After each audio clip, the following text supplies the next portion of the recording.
আপনারা দেখতে পাচ্ছেন এটা একটি আমের বাগান। আর এই আমের বাগানটা করা হয়েছে একটা ছাদের উপরে।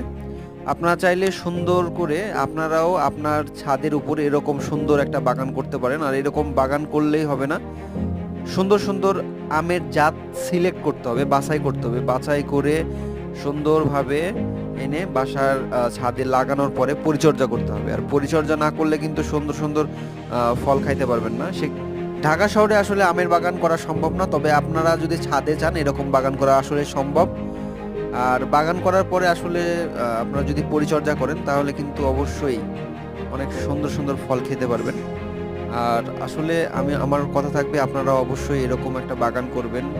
এবং হচ্ছে যে এখন যে গরম, এরকম গরম পড়বে না আসলে সব জায়গায় যদি এরকম গাছ থাকে। তো আপনারা চাইলে অন্তত বাড়ির ছাদে এরকম ছোটখাটো একটা মানে বাগান করতেই পারেন। সবাইকে ধন্যবাদ। আল্লাহ হাফেজ।